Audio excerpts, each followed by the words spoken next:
Hey kids, and welcome to the show. So I've been shopping, I've been doing stuff, getting ready for the homestead. We're gonna be planting some corn, we're doing some plumbing, we're gonna be framing our house. A whole lot of things happen in the next few weeks. And what I've been noticing is that these stimulus checks have come out and people are spending them and they're spending them quickly. And there's some great opportunities right now, and I just wanted to name a few things that you should not spend your stimulus on and why, and a few things that you should spend your stimulus on and why. So we're going to start with what you should not spend your stimulus on. And so here goes. Number one thing not to spend your stimulus on. Let's start with electronics, okay? And this is not encompassing one specific electronic. TVs. Don't spend your stimulus on a TV. It's not a coincidence that you can buy a 75-inch awesome, amazing TV right now for under 800 bucks. Okay? It's because they want you to spend your stimulus on it. And if you spend your stimulus on a TV, you're not getting any value except you get to watch big screen TV. If you really need a new TV, get something smaller and save your money. And here's why I think it's really important to save your money on that TV. Because there's going to be a whole lot of people that are going to spend 800 bucks on that TV. And next month, they're going to need to sell that TV on the marketplace. And you're going to be able to get that $800 TV for $300 or $400. I know that sounds horrible. That's just the way it is. You plan ahead, you prepare, and you spend your money on good things, and you don't have to deal with having to sell in the future. I speak from a really different place. When I served in the military, I got stuck into payday loans, and it got to the point where all my checks were going to payday loans, and they get you in the cycle, a cycle of debt. So let's get out of the cycle of debt. And how does paying cash for a TV get you in debt? It gets you in debt because it just loses value, and it doesn't do anything to add value to your life. So number one thing, don't spend money on a TV. Okay? Bad decision, TV. Number two, really bad decision, don't spend your money on a cell phone right now. And the reason you don't want to spend your money on a cell phone right now is because there's a lot of things going on. You're going to get cell phones. They're going to drop in price. I think they're going to drop in price because when the factories change, they're going to start getting a lot more expensive.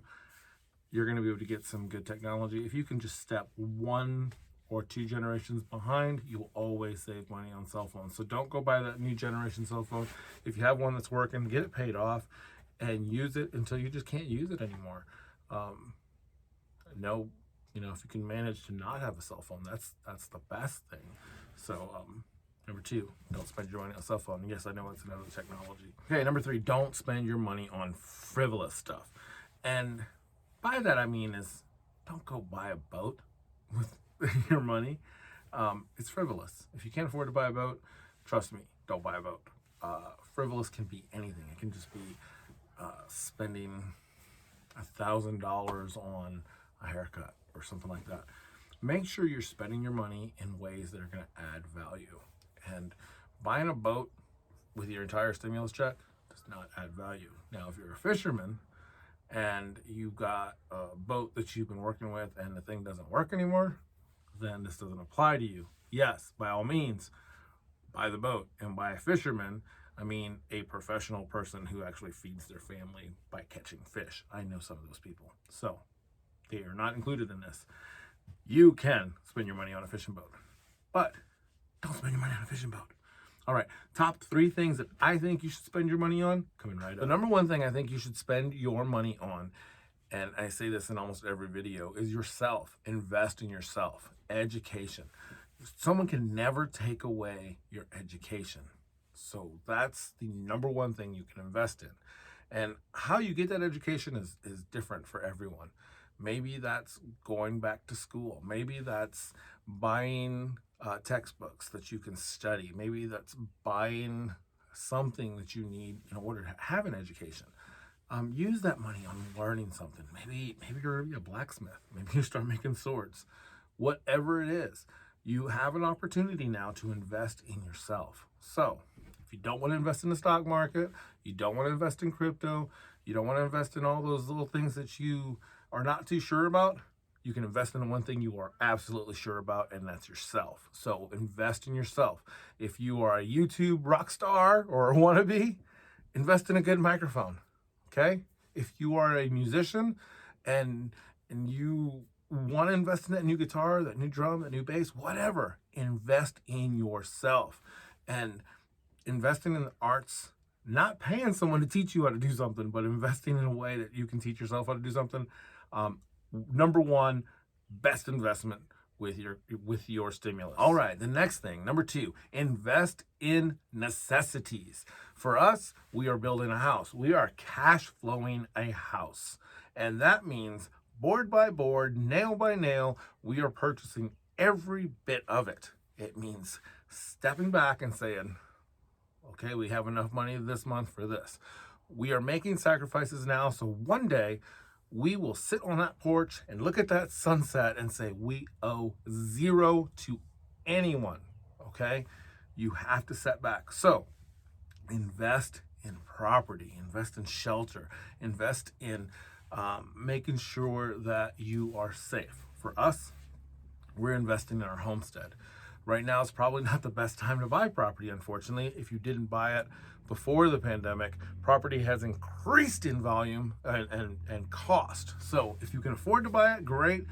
If you cannot afford to buy it, buy what you can. Lex Luthor, I know he's a villain, but he always said, in the original Christopher Reeve movies, he said that they're not making more land. So you have to invest in land. And Lex Luthor tried to make land there. He tried to make it in Brad and Roth. So I'm starting to get into comic books, which I enjoy. But the point is, land is always a good investment if you can pay cash for it. And you can pay cash if you're smart about it. So don't try to, and this was a big mistake we did when we started the homestead. Don't think about what you want the property to be when you're building something. Think about what you need. You build small and you add on to that. Always plan to expand, but never plan to build what your final vision is in the first steps. You will find yourself in a state of panic all the time. So think smaller, think stronger, think safer, and get her done. And then number three, investment. So number one was invest in yourself and your knowledge. Number two, invest in necessities. That's shelter, that's food, those kinds of things. So number three, most important thing to invest in.